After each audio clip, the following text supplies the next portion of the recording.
Hello, everyone, and welcome back to the CrowdChatter Podcast. So today is finally going to be another episode. It's been a bit, obviously. I know you guys have been waiting for a while now. I think it's been pretty close to almost a month.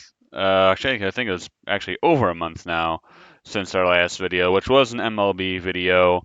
Of course, now we're doing another one. I wanted to do this video earlier too. I got really busy. I was working. For all my MLB videos, I'm gonna try and get them out the first day of the month. But the first day of the month this time, I was working in the morning, and so I wasn't able to get up early, and I didn't get up early enough to get the video in, and then post it before any of the games started on Thursday, and I never got a chance to finally record until today. So this is technically the May review. There's been a couple days, a couple games so far this month here in June, but it's the best I can do. Sorry, I'll try and uh, I'll try and do July better.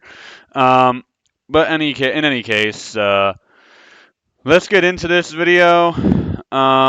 It's been an interesting year with a lot of surprises, but let's get into it.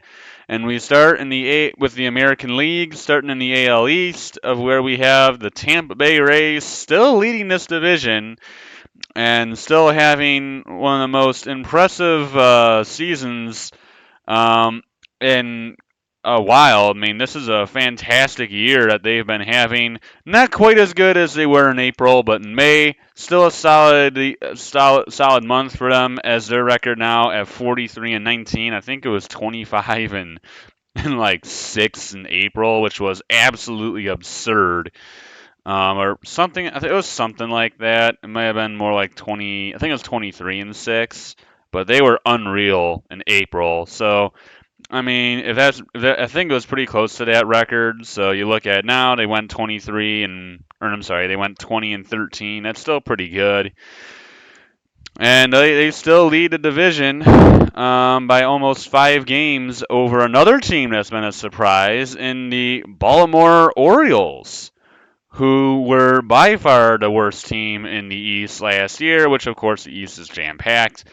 But the Baltimore Orioles were massively struggling last year, have had major issues, but this year they have exploded. Their young talent has been dynamite.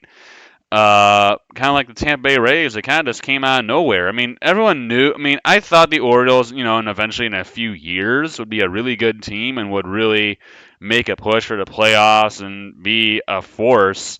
Uh, but I thought that wouldn't occur for at least another few years. But here they are, and they are just looking fantastic. And if it wasn't for the Tampa Bay Rays, they would be leading the division right now, which is absolutely insane to think about with how good this division has been over the years with the Yankees and the Blue Jays and Boston. We're gonna get to all three of them. They're all pretty good too. So this whole division is just insanely good. But we go to the next team after Baltimore.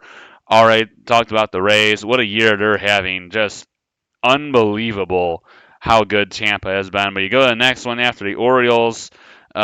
New York Yankees. They had a decent. They were okay in April, but they really have picked up the pace a little bit in this month as they're now up to 36 and 25. Really impressive for the Yankees. This is another good team, a team that clearly is going to have playoff expectations. They've been having themselves quite a season, and so we'll see how far the Yankees go. But really good so far for New York, and I'm sure all the Yankees fans. Well, you never know Yankees fans, really, honestly. But if I was a Yankees fan, I would. I mean, I'm a Tigers fan, so if I had anything close to that kind of record, I would be very happy right now. But overall, solid year for New York, and they are in a decent position to get to the playoffs. And behind them, we have the Toronto Blue Jays, who this team is well known for offensive capability, and then the pitching is a little sketchy at best. But this Blue Jays team, I think I mean, if they were not in this division, they would be in a much better position. But because of this darn division, they're just not in a great spot. Of course, they've also had a couple not so great games, which has kind of hurt them. But this is a Blue Jays team that has, I mean, they can score as many runs as they want to. It's just a matter of how much it's just a matter of, you know, how much they give up. I mean, I know they've actually scored less than actually everyone actually needs. They scored the least amount of runs, which is crazy.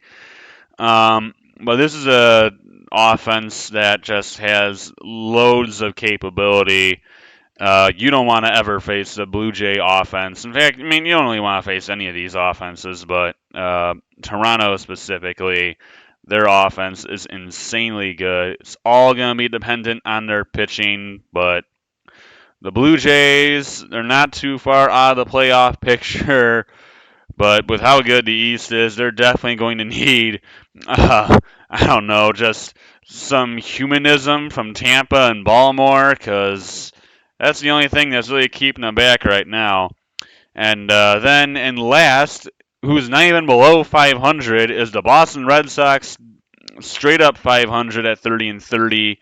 Of course, the thing that has always been holding back Boston has been their pitching, as they're completely capable of scoring as much as they want to, just like the Blue Jays. But their problem is just the pitching. They don't have a pitching staff. Chris Sale was actually for a little bit looking like he might actually be Chris Sale again until he got hurt for like the 50th time in his career. So he's gone. And then Corey Kluber, of course, he hasn't looked anything close to what he did 5 years ago. So they really lack a pitching staff. And if they had any pitching, and Kenley Jansen's also struggled to adjust to the new rules system, as he was one of the slower pitchers in the league. He had a much slower tempo, and so trying to speed him up has not gone well. And the Red Sox have kind of suffered from that, but Jansen I mean, what is he now? 38 years old, and you're expecting them to completely change the way he's pitching at 38 years old? Yeah, I don't see that happening. So, anyways, Boston's still a good team, still very good offensively. They just really lack the pitching staff. Maybe I don't know if they have some prospects that they can bring up through pitching, or if they can trade for somebody. But one of the two is going to have to happen for Boston to really be all that successful. And then we move on now to probably the worst division in all of baseball, and that is the AL Central. This is the biggest joke of a division you'll ever see. We start with the Minnesota Twins, who on offense are okay, I guess. They're an okay offensive team. They'll score a little bit. But the big thing for the Minnesota Twins is their pitching. Their pitching has been one of the best in the league this year. Their pitching staff has been unbelievably good, and has been the thing that has been winning them games. I mean, they're 31-29. They're only pretty much a game above 500. If it wasn't for their pitching staff, it would be probably the guard. It would probably be Cleveland winning this division if it wasn't for Minnesota's pitching staff, which is scary to think about, because then that would have been the Tigers would have been leading the division for almost all the year now, which is which is really incredible to think about with how bad we've been lately. But of course, speaking of, we go to Cleveland, but Minnesota, solid seasons thus far. I mean, someone's going to have to win this division. I don't think it's going to be the bottom team. We'll get to them later. But someone's going to have to win the division. We'll have to see who it is. But the Twins definitely looking like the front runner at the moment. Then we have Cleveland sitting at the second spot now after a ugly stretch here from the Tigers. We'll get to them next. Not That's not going to be a fun time. But but for Cleveland, this is a team that honestly kind of like the Tigers, just a little better. They have mightily struggled to hit the baseball. They have not been able to score runs, and it has major league hurt them because their pitching staff has been awesome. I mean, Shane Bieber's a great pitcher. He's been doing his job. They just got back big time pitcher Tristan McKenzie, and his first start was amazing.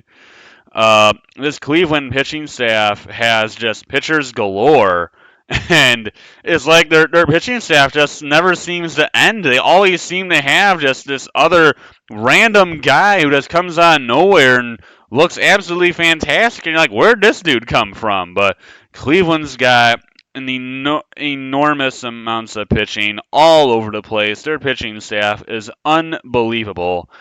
And really, it's all going to come down to the hitting. Can anyone other than Jose Ramirez finally step up and make some and get some hits, get some plays? They signed Josh Bell, and that hasn't worked out, which is a huge loss for Cleveland because Josh Bell was supposed to be a big time offensive addition after he got traded from the Nationals to San Diego. Now he's signed with Cleveland. He has not panned out thus far. And then other than that, it's like you look at Cleveland's team, and you're like, who else is supposed to be hitting for this team? I don't know. All they got is Jose Ramirez. So Cleveland's going to have to find some offense somewhere. And the fact they've only scored 2 more runs this year than the Tigers is really scary to think about too. Because take it from me, we suck. Our offense is terrible, but well, I only just get into that now. Detroit Tigers at 26-32, they have now lost their last 4 after getting swept by the White Sox, which is pretty pitiful because the White Sox are not good. And then losing our first one in Philly, and then we have both Arizona and Atlanta coming up. So if we might be last by the time we're done with the Atlanta series. So I am not looking forward to the future for Detroit. We haven't had anyone who's been able to hit, which continues to be the ongoing problem for the Tigers, as we have probably been the worst offensive team for like the past 5 years now. And while our pitching staff has been solid, our other issue has been it's never stayed healthy. We have at least 6 starters, I think, who are on the injured list right now. IL, same difference. We at least 6 guys. I mean, Eduardo Rodriguez, Casey Mize, Tariq Skubal, Alex Faedo, Bayu Britsky, Spencer Turnbull. Yeah, that is 6 guys. 6 guys on the IL, and their entire outfield is pretty much on the IL too. So, that's where we have. I mean, Riley Green is having a fantastic year. He hits the IL. We lose our probably best offensive player that we've had thus far. Kerry Carpenter was looking okay. He hits the IL. Austin Meadows seems to have some other issues going on. We haven't seen him all year long, which was supposed to be a big time player in the trade that we made, where we gave Isaac Paredes to Tampa, and he's been weirdly good thus far. Don't know how that happened. And then I think we lost some other out. Oh yeah, and then Matt Vierling, who was looking pretty good, part of the Phillies trade for Gregory Soto, where we also got Nick Maton. He sucks.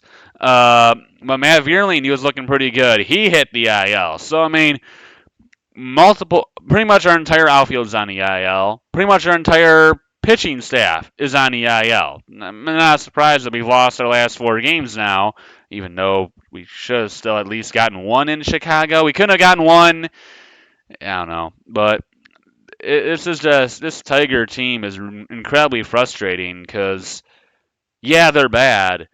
But man, even with how bad we are, if we just had a healthy team, we might actually be winning the division, weirdly enough. I mean, we're still only 4 games out with the enormous amounts of injuries that we have, which is insane to think about. And that's just how bad the Central is. But currently 4 games out. Absolutely rough stretch for the Tigers coming up next. It's going to be a tough road for Detroit.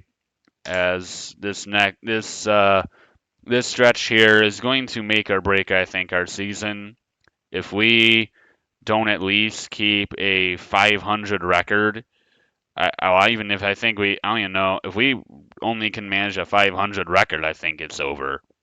Um, but we're gonna have to manufacture some wins here in this stretch because if we don't, I think we're done. I mean, we're only 4 games. We're only 1 game out before this 4-game losing streak.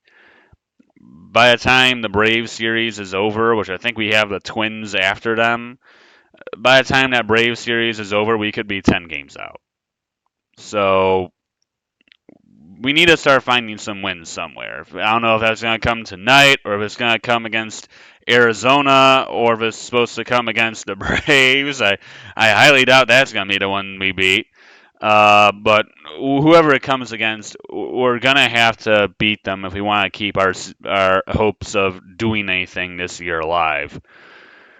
And then next we have the aforementioned Chicago White Sox, who, if they just had a pitching staff who didn't walk 30 guys, a game, they might actually have a decent record. But their pitching staff has been miserable. Dylan Cease has not been good. Lucas Giolito has been ordinary, and Lance Lynn has been awful. So, I mean, that's their big three. That's 3 big pitchers right there, all of which have stunk, and has led to them giving up over 300 runs this year already. So they need to their pitching staff really needs to cut down the walks. They need to start hitting the strike zone, and offensively, I mean, they haven't been fantastic on offense, but really their issues still rely on the pitching, remain in the pitching staff. Their pitching, the, for the White Sox, is like let's focus on actually getting some pitchers who can actually hit the strike zone consistently and don't walk 5 guys every 2 innings. And then we'll worry about actually, getting hits and getting runs and winning games. But it is what it is for Chicago. And then in last, by a sizable margin, is the Kansas City Royals. This is a bad team. All right, this team is not good. They have some young prospects. Uh, they got MJ Melendez, who's a young guy. Bobby Witt Jr., former #1 prospect. Vinny Pasquantino, I think is how you say that name. Brady Singer's a young guy, but he's been bad.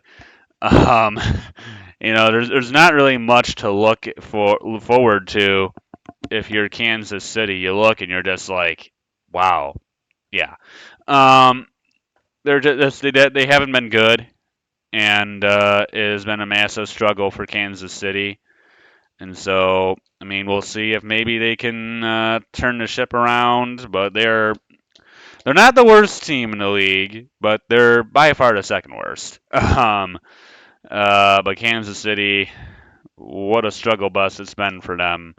Uh, that team is going to need a while before it finally find some success.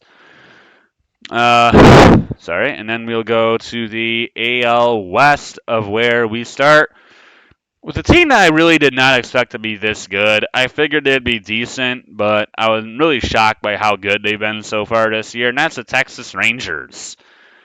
I mean, this team is sitting at 39-20. And I mean, you look at the Tampa's record, that honestly is not too far behind them. So Texas has been absolutely outstanding. And I mean, they have, they signed Jake DeGrom in free agency, so I thought, all right, they have a good pitcher. We'll have to see if he stays healthy. Unsurprisingly, he hasn't. They signed they signed some other pitchers in free agency. They got a hitter or two. They still have Simeon and Seager from last year, and now they've scored 380 runs this year. It's like, I don't, they're a good team, but I have no idea where in the world all that came from. Like, they're a solid team. I'm not going to tell you that Texas sucks. They're not. They don't suck. They're a good team. I mean, but the fact that their pitching staff has been just as good as almost the Minnesota Twins, and they're scoring 380 runs this year. I would never tell you I saw that coming. I mean, they're good, but as good as I never would have expected to see them as good as they have been. I am absolutely stunned by their outstanding success so far this year. What a season it's been for Texas. And I'm sure that's going to make all the Houston fans very unhappy because they're the ones that have been dominating the AL West for years now. And they sit just 3.5 games out of first place behind the Texas Rangers. But, man, I mean, are they going to get first place? I mean, at this point, it's like, are we sure they can get the first place away from Texas? Because, dang, them Rangers have been unstinking real. But the Houston Astros have also been, obviously, unbelievably good. They probably need more production still out of their new first baseman in Jose Abreu because he has been horrible. He's hitting like 210. He finally got his first homer like a week ago. Yeah, and we're almost 2 months, and we're 2 months into the year, and he only hit one. And he's only just hit a homer like last week. So if that tells you enough about how bad of a year it's been for Jose Abreu, I don't know what would. Um, but Houston, this is a very good team. They are continuing to win, and it just seems like it's starting to become a two-way race between Texas and Houston. Who's going to win the division? Because these other two teams are pretty good, but neither one of them are anywhere close to winning the division. That's the LA Angels. Let's start with them. The LA Angels sitting at 31 and 30, 9 games out of first already, which, by the way, would be only a half a game out of first in the AL Central. Yeah, I'm gonna keep dogging on us pretty much every time I get a chance. But the LA Angels, this is a decent team. Offensively, they're solid. Pitching staff is okay. I mean, they have Shohei Ohtani. Obviously, that's a fantastic just player in general. You're not gonna find anybody better than that. And then other than that, it's like they got Mike Trout. Obviously, that's very good. And then you really look around, it's like, yeah, they have a couple pieces and parts offensively. Uh, I don't know who else their pitchers are. Uh, and then there's really just not much else to look at. The Angels are a decent team, but they're gonna need more than just. And this has been the case for a while now. They need more than just Trout and Ohtani to give them success. I mean that's been clear that they need more. They need more than just Ohtani and Trout. And if they can't find that, well, I wish you good luck. And then after them, we have the Seattle Mariners sitting at 29 and 30. It's been a bit of a disappointing year for the Mariners after their playoff run last year. Julio Rodriguez with an unbelievably good rookie season has not panned out as well this year. He's been much better as of late, but he had a really rough start to the season. Pitching staff for Seattle has been pretty good. They had a big-time prospect come up recently in Bryce Miller, and his first few starts are actually pretty good. Then he got shelled by both Texas and the Yankees.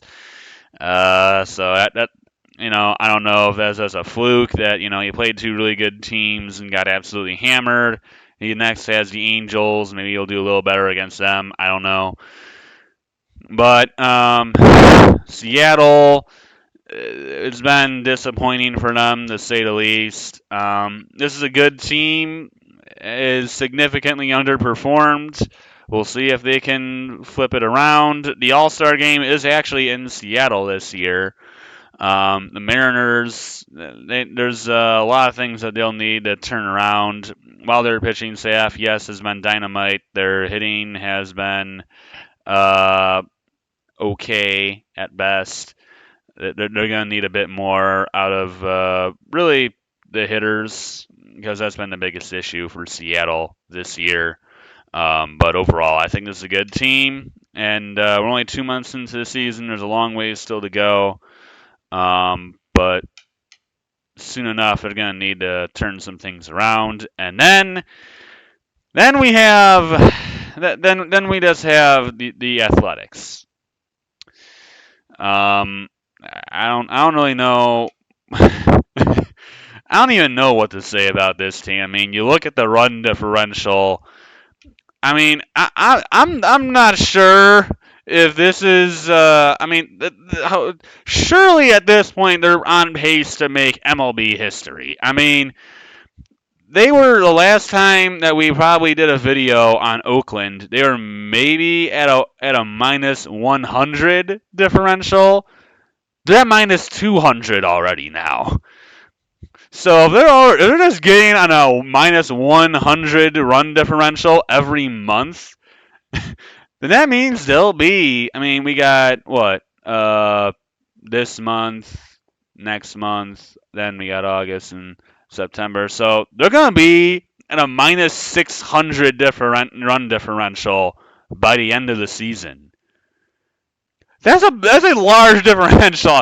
I don't know if that's even happened in baseball history, but that's what they're on pace for. So, and they also are trying to move to Vegas, and that has been kind of iffy at best. So, man, I don't really know how much money they have in that franchise, but if they don't get the move to Vegas soon, I would not be shocked if Oakland just has to fold entirely. I mean, the whole franchise in and of itself is just a joke. There's no good players. They have like pretty much no prospects coming up. Every time they get a great player, they trade him away because they can't pay him. I mean, the whole team, the whole place is just a mess. So I don't know what they're gonna do. I don't know where they're going to end up getting money to pay for people and actually be a good team again. But it keeps looking bleak for the athletic franchise, for the Oakland Athletic franchise. And they will be moving out of Oakland eventually. Where they go, I don't know, but they are not going to be in Oakland by the end of 2020. By the end of next year, next year is going to be definitely their last year in Oakland. And that is all for the American League. I hope you guys enjoyed this video.